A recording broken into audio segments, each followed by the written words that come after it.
Assalamualaikum warahmatullahi wabarakatuh. Pada pertemuan kali ini saya akan menjelaskan tentang manajemen kredit. Pengertian kredit dan pembiayaan. Jadi kredit itu berasal dari kata atau bahasa Yunani, yaitu kreditum, yang artinya kepercayaan. Sedangkan menurut Undang-Undang Nomor 10 Tahun 98, kredit adalah penyediaan uang atau tagihan yang dapat dipersamakan dengan itu, berdasarkan persetujuan atau kesepakatan pinjam-meminjam antara bank dengan pihak lain atau pihak perseorangan yang mewajibkan pihak peminjam melunasi utangnya setelah jangka waktu tertentu dengan pemberian bunga. Jadi yang seperti yang kita ketahui, kredit itu meminjam, misalnya kita meminjam uang ke bank dengan kesepakatan jangka waktunya berapa tahun dan bunganya berapa persen.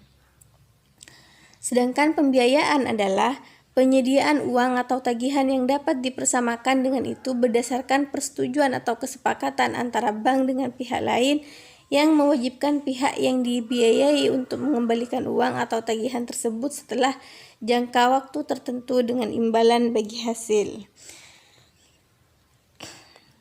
Nah, itu pengertian dari kredit dan pembiayaan. Terus selanjutnya adalah unsur-unsur kredit. Yang pertama adalah kepercayaan. Kepercayaan yaitu keyakinan pemberi kredit atau pihak bank bahwa kredit yang diberikan baik berupa uang, barang atau jasa akan benar-benar diterima kembali di masa tertentu, di masa yang akan datang. Terus sedangkan yang kedua adalah kesepakatan. Kesepakatan ini adalah kesepakatan antara pihak peminjam sama pihak yang meminjam. Kesepakatan ini biasanya dituangkan dalam suatu perjanjian di mana masing-masing pihak menandatangani hak dan kewajibannya masing-masing. Nah, kesepakatan penyaluran kredit biasanya dituangkan dalam akad kredit yang ditandatangani oleh kedua pihak, baik peminjam maupun yang meminjam. Terus ya, unsur yang ketiga yaitu ada jangka waktu. Jelas kalau di dalam kredit itu kan ada jangka waktunya, misalnya ada yang setahun, 2 tahun, bahkan sampai 20 tahun. Terus yang keempat ada risiko. Jadi faktor risiko kerugian ini dapat diakibatkan dua hal, yaitu ada risiko kerugian yang diakibatkan nasabah sengaja tidak mau membayar kreditnya. Terus yang kedua, adanya risiko yang tidak disengaja, misalnya terdapat bencana alam. Nah, penyebab tidak tertagih sebenarnya dikarenakan adanya suatu tenggang waktu atau pengembalian atau jangka waktunya.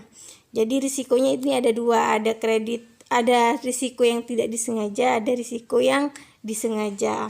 Terus yang kelima ada balas jasa. Balas jasa ini bisa kita sebut dengan bunga. Di dalam kredit kita kan kalau misalnya pinjam ke bank itu kan mesti ada balas jasanya. Balas jasanya itu berupa bunga, kita bayar bunga kepada pihak peminjam atau pihak bank. Terus ini jenis-jenis kredit. Berdasarkan jangka waktu ada jangka pendek. Jangka pendek biasanya ini kurang dari setahun. Kalau jangka menengah ini biasanya antara 1 tahun sampai dengan 3 tahun, sedangkan jangka panjang bisa 3 atau 5 tahun atau bisa 20 tahun. Sedangkan berdasarkan sifat penggunaannya ada kredit berdasarkan sifat penggunaannya ada kredit konsumtif, ada kredit komersial. Kredit konsumtif itu biasanya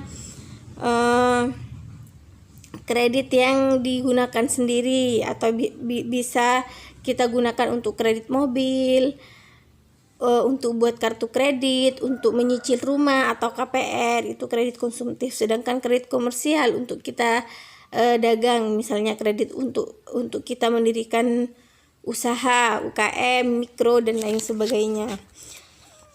Berdasarkan keperluan kerja berdasarkan keperluan ada 3, yaitu ada kredit untuk modal kerja, ada kredit untuk digunakan untuk investasi, ada kredit untuk pembiayaan proyek. Nah, sedangkan berdasarkan sifat penarikan ada penarikan langsung sama ada kredit langsung sama kredit tidak langsung. Jadi itu berdasarkan sifat penarikan. Terus yang seterusnya ada berdasarkan sifat pelunasan, kredit dengan angsuran. Jadi angsur setiap bulan, ada kredit dibayarkan sekaligus saat jatuh tempo. Misalnya jatuh temponya setahun, jadi dalam 1 tahun itu dibayarkan sekaligus tanpa melakukan angsuran. Terus berdasarkan metode pembiayaan, ada kredit bilateral, kredit yang dibiayai oleh hanya satu bank, dan yang kedua ada kredit sindikasi. Sedangkan berdasarkan lokasi bank, ada kredit onshore, kredit yang diberikan kepada nasabah dalam negeri dalam bentuk falas dan dilaksanakan melalui cabang bank di dalam negeri. Sedangkan kredit offshore yaitu kredit yang diberikan kepada nasabah di dalam negeri dalam bentuk falas dan dilaksanakan melalui cabang di luar negeri. Yang terakhir, jenis kredit berdasarkan cara penarikan, ada sekaligus, ada bertahap sesuai jadwal yang ditetapkan oleh pihak bank, dan ada rekening koran atau penarikan sesuai kebutuhan. Nah, itu jenis-jenis dari kredit. Sedangkan jaminan kredit, kalau kita melakukan kredit itu kan harus pakai jaminan. Jenis jaminannya adalah ada 4, yaitu jaminan dengan barang-barang. Misalnya yang kita jaminkan, kenapa kita harus pakai jaminan? Karena misalnya suatu saat nasabah itu tidak mampu melakukan pembayaran, itu bisa pihak bank itu bisa menutupinya dengan menyita jaminan tersebut. Jadi yang pertama adalah jaminan dengan barang-barang seperti tanah, bangunan, kendaraan bermotor, dan barang-barang berharga lainnya yang berupa barang misalnya emas dan lain sebagainya. Terus yang kedua, jaminan surat berharga seperti saham, obligasi, sertifikat tanah, deposito, dan surat berharga lainnya. Yang ketiga, jaminan orang atau perusahaan. Di mana jaminan orang atau perusahaan ini yaitu jaminan yang diberikan oleh seseorang atau perusahaan kepada bank terhadap fasilitas kredit yang diberikan. Apabila kredit tersebut itu macet, orang atau perusahaan yang memberikan jaminan itulah yang diminta pertanggungjawabannya atau menanggung risiko dari kredit macet itu. Terus yang keempat, jaminan asuransi. Jaminan asuransi yaitu bank menjaminkan kredit tersebut kepada pihak asuransi, terutama terhadap fisik objek kredit, misalnya seperti gedung, kendaraan, dan lainnya. Jadi apabila terjadi kehilangan atau kebakaran terhadap itu, maka pihak asuransi lah yang akan menanggung kerugian tersebut. Seperti itu. Nah, sekarang jenis-jenis pembebanan suku bunga di dalam pemberian kredit. Yang pertama ada flat rate. Flat rate itu artinya suku bunganya tetap. Perhitungan suku bunga yang tetap setiap periode, sehingga nanti jumlah angsuran atau jumlah cicilannya itu, misalnya cicilannya ada 1 tahun, dari bulan pertama sampai bulan ke-12 itu jumlah angsurannya itu tetap, karena cicilan itu kan tergantung dari tingkat suku bunga. Kalau tingkat suku bunganya tetap, otomatis dari awal jumlah angsuran itu sampai akhir itu akan tetap. Terus yang kedua, sliding rate. Sliding rate ini merupakan perhitungan suku bunga yang dilakukan dengan mengalihkan persentase suku bunga periode dengan sisa pinjaman. Jadi sliding rate ini menghitung suku bunga dengan mengalihkan sisa pinjaman. Jadi setiap bulannya tidak akan sama. Kalau misalnya bulan pertama 20 juta, pokok pinjamannya misalnya 10 juta. Jadi bulan berikutnya sudah dikurangi 10 juta, tinggal 1 juta, tinggal 19 juta. Nah, itu jumlah tiap bulan angsurannya itu tidak akan sama seperti flat rate karena menghitung sisa pinjaman. Terus yang kedua, metodenya yaitu floating rate. Suku bunga yang dilakukan dengan tingkat suku bunga pada bulan yang bersangkutan. Jadi misalnya ada cicilan 10 tahun. Tahun pertama sampai tahun ke-5 suku bunganya misalnya 2%. Nah, tahun ke-6 sampai tahun ke-10 misalnya bunganya naik menjadi 10%. Nah, itu angsuran tiap bulannya itu tidak akan sama karena tingkat suku bunganya itu berubah-ubah. Terus kita lanjut ke proses pemberian kredit. Prinsip-prinsip pemberian kredit itu ada analisis 5C-nya. Karakter ini adalah seperti kita tahu tentang latar belakang nasabah itu seperti apa, wataknya seperti apa, cara hidup nasabah itu, si calon peminjam ini seperti apa, dan keadaan keluarganya. Misalnya kalau karakternya sudah tidak bagus atau cara hidupnya mewah dan keadaan keluarganya tidak jelas, nah itu bisa kita mempertimbangkan apakah nasabah ini mau disetujui apa enggak kreditnya. Terus yang kedua, kapasitas pendidikan nasabahnya dan ketentuan-ketentuan pemerintah. Jadi untuk melihat kemampuan calon nasabah dalam membayar kredit yang dihubungkan dengan kemampuannya mengelola bisnis serta kemampuannya mencari laba. Nah, ini yang dimaksud di kapasitas. Terus di kapital ini biasanya bank itu dalam memberikan kredit misalnya seperti membiayai usaha itu ya, artinya setiap nasabah ini berhubungan dengan nasabah yang mengajukan kredit usaha. Jadi harus mengecek laporan keuangan atau neraca laba rugi di dalam perusahaan si nasabah. Terus yang keempat, kolektoral merupakan jaminan yang diberikan calon nasabah baik yang bersifat fisik maupun non fisik.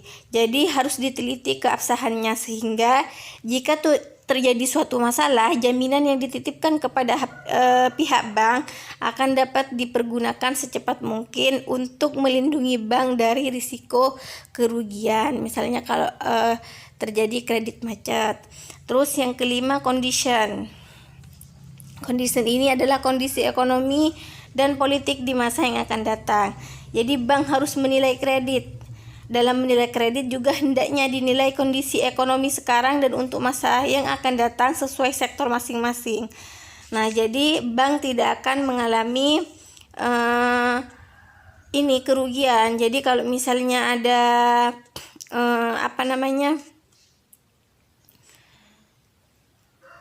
nasabah yang mengajukan kredit usaha, jadi harus dilihat prospek usahanya tersebut di masa yang akan datang. Jadi kondisi ekonomi dan politik yang di masa akan datang itu dianalisa yang sekiranya nanti bank tidak akan mengalami kerugian. Terus ada juga penilaian kredit dengan 7P, yaitu yang pertama personality. Personality itu dinilai dari segi kepribadian, tingkah laku nasabah sehari-hari maupun masa lalunya. Terus yang kedua, party, yaitu mengklasifikasikan nasabah berdasarkan modalnya, loyalitas serta karakternya sehingga nasabah dapat digolongkan ke golongan tertentu dan akan mendapatkan fasilitas kredit yang berbeda pula dari bank. Jadi setiap nasabah itu kan karakternya beda-beda. Jadi diklasifikasikan berdasarkan modal, loyalitas dan karakternya. Terus yang ketiga, purpose. Purpose ini yaitu untuk mengetahui tujuan nasabah dalam mengambil kredit, termasuk jenis kredit yang diinginkan oleh nasabah. Tujuan pengambilannya kan macam-macam, apakah untuk tujuan konsumtif tadi, apakah produktif atau untuk perdagangan, seperti itu. Terus yang kelima, ada payment. Payment ini merupakan ukuran bagaimana cara nasabah mengembalikan kredit yang telah diambil atau dari sumber mana saja dana untuk pengambilan kredit yang diperolehnya. Terus yang keenam, ada profitability. Untuk profitability ini untuk menganalisis kemampuan nasabah dalam mencari laba. Nah, jadi biasanya kan kalau mau kredit kan dilihat slip gajinya, dia kerjanya apa, slip gajinya seperti apa. Terus yang ketujuh, protection.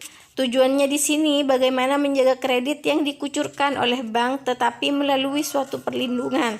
Perlindungan ini berupa jaminan tadi itu, jaminan barang atau orang atau jaminan asuransi. Terus ada analisis studi kelayakan bisnis. Pertama ada aspek yuridis. Aspek ini untuk menilai keabsahan dan keaslian dokumen-dokumen ada di legalitas badan usaha dan izin-izin yang dimiliki perusahaan. Terus yang kedua aspek pemasaran. Aspek ini menilai untuk prospek usaha nasabah sekarang di masa sekarang dan yang di masa akan datang. Terus aspek keuangan menilai kemampuan calon nasabah dalam membiayai dan mengelola usahanya. Jadi kelayakan ada rasio-rasio keuangan tadi yang dinilai. Terus penilaian aspek ini dengan menggunakan rasio keuangan, pakai laporan keuangan ada ROA, ROE dan lain sebagainya. Terus yang terakhir ada aspek yang keempat ada aspek teknis atau operasi. Aspek ini merupakan aspek untuk menilai tata letak ruangan lokasi usaha dan kapasitas produksi suatu usaha yang tercermin dari sarana dan prasarana yang dimilikinya, misalnya kapasitas mesin, lokasi perusahaannya di mana, layout atau letak ruangan dan jenis mesinnya seperti apa. Karena ini kan tentang studi kelayakan bisnis. Terus yang kelima ada aspek manajemen. Aspek manajemen ini merupakan aspek untuk menilai sumber daya manusia yang dimiliki oleh perusahaan, baik dari segi kuantitas maupun dari segi kualitasnya. Terus yang keenam aspek ekonomi. Aspek ekonomi ini untuk menilai dampak ekonomi dan sosial yang ditimbulkan dengan adanya suatu usaha, terutama terhadap masyarakat. Apakah lebih banyak benefit atau cost atau sebaliknya. Terus yang ketujuh atau yang terakhir yaitu aspek AMDAL. Aspek ini menilai dampak lingkungan yang akan timbul dengan adanya usaha si nasabah. Kemudian cara-cara pencegahannya terhadap dampak itu seperti apa. Terus selanjutnya ada pengumpulan informasi, dokumen, dan verifikasi dalam permohonan kredit. Misalnya yang pertama itu permohonan kredit, lalu ke pengumpulan informasi dan dokumennya. Pengumpulan informasinya itu ada apa saja, ada perizinan, identitas nasabahnya, laporan keuangan yang dimiliki nasabah, laporan kredit nasabah, misalnya di bank lain punya kredit apa, kopi dokumen agunan dan lain sebagainya. Setelah itu, setelah mengumpulkan dokumen, terus diverifikasi datanya. Pihak bank melakukan OTS, yaitu kunjungan langsung ke tempat usaha atau domisili calon debitur, jadi untuk disurvei. Terus yang kedua, bank checking melalui sistem internal bank dan informasi debitur individual kepada BI, jadi untuk melihat si nasabah ini punya historinya seperti apa di bank, apakah pernah punya cicilan atau sedang punya cicilan, gimana cicilannya, pernah nunggak, bayarannya lancar atau sering nunggak, seperti itu. Yang ketiga, trade checking atau personal checking untuk kredit konsumsi. Terus setelah itu ada analisis dan persetujuan kredit. Di analisis kreditnya, analisis kualitatif meliputi aspek manajemen, produksi, pemasaran, dan legalitas. Analisis kuantitatif ini berupa neraca, melihat laporan laba rugi, laporan sumber, neraca, dan lain sebagainya. Yang ketiga, analisis jaminan dan agunannya dipastikan keabsahannya. Yang keempat, evaluasi kebutuhan kredit dan jenis fasilitas, apakah untuk kredit konsumtif atau kredit untuk usaha. Terus yang ketiga, yang terakhir itu baru persetujuan kreditnya, disetujui apa enggaknya. Sedangkan dari segi administrasi dan pembukuan kredit, si nasabah harus melakukan pemenuhan dokumen. Yang pertama ada SPKK, surat pemberitahuan keputusan kredit, dokumen asli agunan, perjanjian kredit, pengikatan agunan, dan yang terakhir ada asuransi. Di pembukuan ini meliputi review kelengkapan dokumen dan persyaratan kredit. Terus selanjutnya ada pemantauan kredit. Yang pertama, verifikasi terhadap semua file dokumen yang diajukan oleh nasabah. Yang kedua, penelitian dan verifikasi atas kekurangan-kekurangan yang ditemukan. Yang ketiga, identifikasi terhadap masalah-masalah potensial dalam pengadaan kas. Yang keempat, deteksi terhadap kecenderungan memburuknya kondisi keuangan nasabah. Yang kelima, melakukan penilaian terhadap kesediaan nasabah dalam memenuhi kewajiban keuangannya. Setelah itu, bank melakukan onsite, kunjungan lokasi fisik yang seperti tadi, atau trade checking, mengecek usahanya. Terus diantisipasi dini. Yang terakhir ada annual review kredit.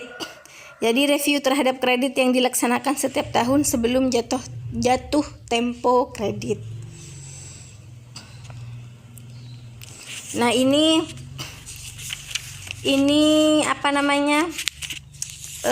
Rescheduling, terus reconditioning, restructuring ini adalah macam-macam untuk menghadapi kredit yang macet. Jadi dilakukannya rescheduling. Rescheduling ini yaitu memperpanjang jangka waktu kredit. Dan misalnya sudah nasabah tidak melakukan pembayaran ya, atau kredit macet, jadi dilakukan rescheduling, yaitu memperpanjang jangka waktu kredit, terus memperpanjang jangka waktu angsuran. Nah, setelah rescheduling tidak mempan, ada cara yang kedua, yaitu reconditioning. Kapasitas bunga atau bunga dijadikan utang pokok. Jadi bunganya itu dijadikan utang pokok. Terus yang kedua, penundaan pembayaran bunga sampai waktu tertentu. Jadi dikasih waktu untuk pembayaran bunganya. Terus yang ketiga, langkahnya bisa menurunkan tingkat suku bunga. Yang keempat, pembebasan bunga. Jadi cuma bayar simpanan pokoknya aja. Terus yang ketiga, bank melakukan restructuring, yaitu yang pertama menambah jumlah kredit, yang kedua menambah equity atau ekuitas berupa menyetor uang tunai dan tambahan dari pemilik. Nah, itu langkah-langkah misalnya kalau bank menghadapi kredit yang macet dari nasabah. Terus selanjutnya ada kombinasi. Terus yang terakhir ada penyitaan dan jaminan. Jadi kalau misalnya sudah tidak bayar itu, nasabah itu kan di depan kan ada ini memberikan jaminan. Jadi kalau misalnya nasabah tidak mampu membayar, berarti jaminannya yang disita. Kalau kombinasi ini berarti kombinasi dari ketiga jenis tadi. Ada kombinasi dari restructuring, reconditioning, atau rescheduling dengan restructuring. Jadi dikombinasi. Terus selanjutnya ada kualitas kredit.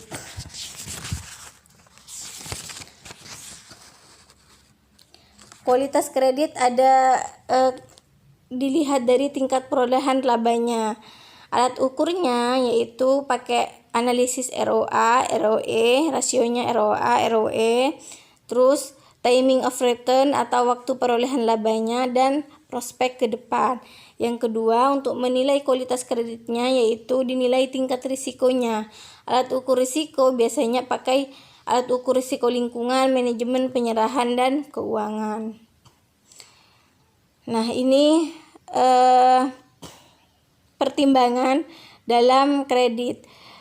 Jadi yang harus kita ketahui dalam kredit itu jumlah kredit yang mau kita pinjam, jangka waktu kreditnya berapa, suku bunganya berapa, bunga yang berlaku itu berapa, cara pembayarannya ngangsur atau langsung jatuh tempo, terus agunan jaminannya apa, dan biaya administrasi yang ditanggung oleh nasabah itu berapa, dan kalau misalnya biaya asuransi.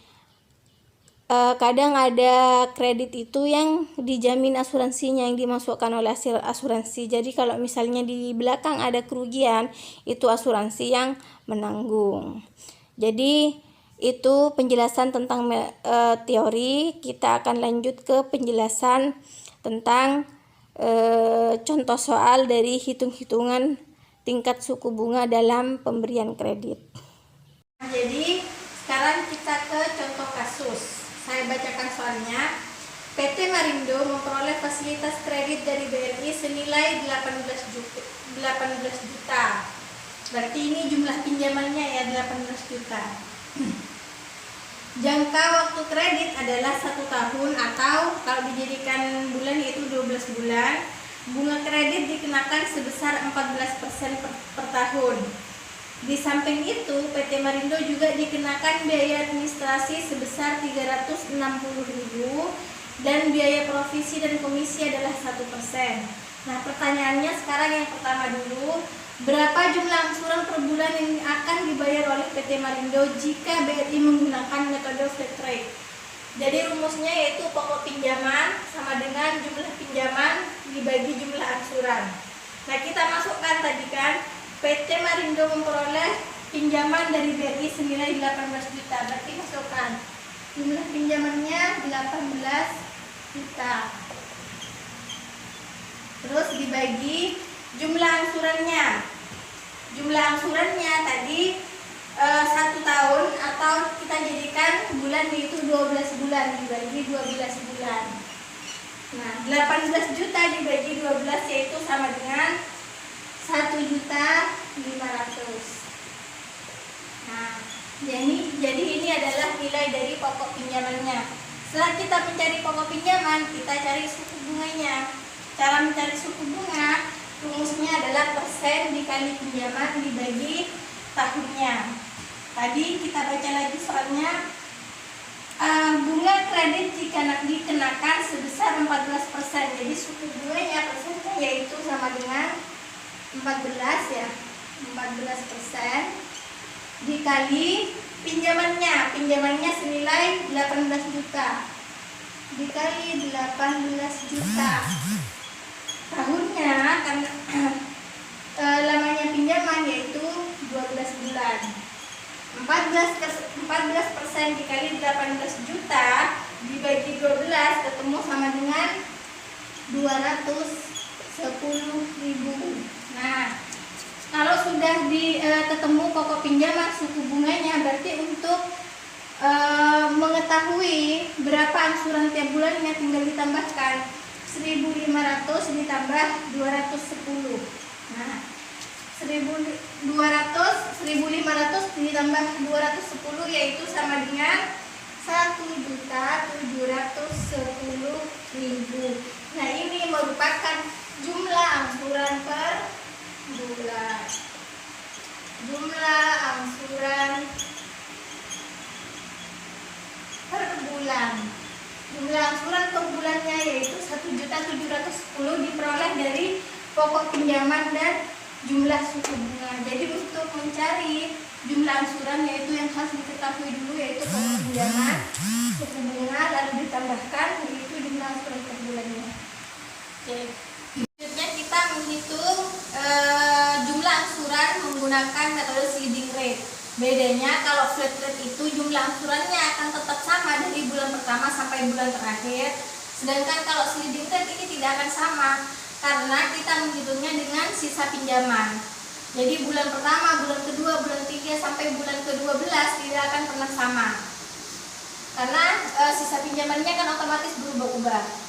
Jadi yang perlu kita ketahui untuk menghitung pakai metode sliding rate itu, yang pertama kita harus tahu pokok pinjaman. Rumusnya sama, jumlah pinjaman dibagi jumlah angsuran sama dengan jumlah pinjamannya 18 juta dibagi 12 bulan. Ketemu pokok pinjamannya yaitu 1.500.000. Nah, sekarang kita cari besaran jumlah angsuran yang akan kita bayarkan di bulan ke-1. Kita harus ketahui bunganya dulu. Rumusnya bunga sama, persen dikali sisa pinjaman dibagi 12 dikali 1. Kenapa sekarang ada satunya? Karena kita menghitung jumlah angsuran pada saat tiap bulan. Karena tidak sama, dikali 1 sama dengan jumlah bunganya yang berlaku di dalam soal kan 14%. Dikali sisa pinjamannya 18 juta. Karena ini masih bulan pertama, otomatis tidak terhitung, masih hutangnya masih utuh, jadi 18 juta. Dibagi 12 dikali 1, ketemunya 210 bunganya kan ya. Terus setelah itu bunga pinjaman ditambahkan sama pokok pinjaman. Pokok pinjaman yang sudah kita cari 1.500.000, tinggal ditaruh 210 ditambah pokok pinjaman, suku bunga ditambah pokok pinjaman sama dengan 1.710. Nah, ini jumlah angsuran bulan ke-1 ini yang akan kita bayarkan di bulan pertama. Nah, setelah kita tahu bulan pertama, kita cari lagi di bulan kedua. Kenapa dicari? Karena tidak akan pernah sama. Begitu juga di bulan ketiga, bulan keempat, sampai bulan ke-12. Jadi kita cari lagi di bulan kedua ya, berapa jumlah angsuran yang akan kita bayar. Rumusnya sama, kita masukkan persentase bunga 14% dikali sisa pinjamannya. Sisa pinjamannya sudah 16.500.000. Dari mana 16.500.000? 18 juta dikurangi 1.500.000 di bulan pertama ya. Di bulan pertama dikurangi 1.500.000, berarti sisanya di bulan kedua sudah 16.500.000. Kenapa tidak dikurangi 1.710.000? Karena 1.710.000 itu sudah mengandung bunga. Bunganya tidak ikut dikurangi, jadi dikurangi pokok pinjaman saja. Jadi 14% dikali 16.500.000 dikali 1, ketemunya bunganya 192.500. Nah, terus ditambahkan dengan pokok pinjamannya. Pokok pinjaman ini akan tetap ya, 1.500.000. Ditambahkan suku bunga sama pokok pinjaman, ketemu 1.692.500. Nah, itu yang akan kita bayarkan di bulan kedua. Begitu juga di bulan ketiga. Bulan ketiga berarti kan sudah 16.500.000. 16.500.000 sudah dikurangi 1.500.000, berarti tinggal 15 juta. Berarti kalau mencari di bulan ketiga, 14% dikali 15 juta dibagi 12 dikali 1. Terus di bulan keempat tinggal dikurangi lagi 1.500.000 sampai habis di bulan ke-12. Seperti itu caranya. Metode yang terakhir yaitu pakai metode floating rate.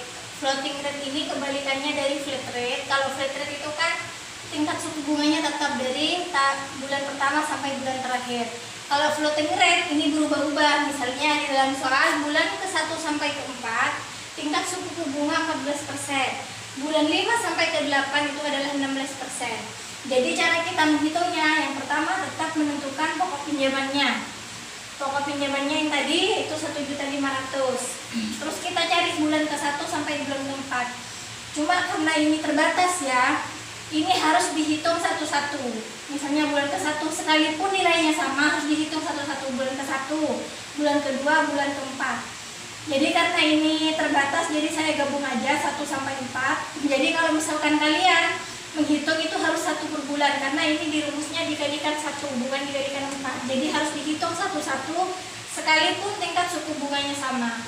Jadi yang pertama dicari yaitu kayak tadi bunganya di bulan ke-1 sampai 14% kan, dikali pokok pinjamannya 18 juta dibagi yang angsurannya 12 bulan, ketemu 210 itu suku bunganya.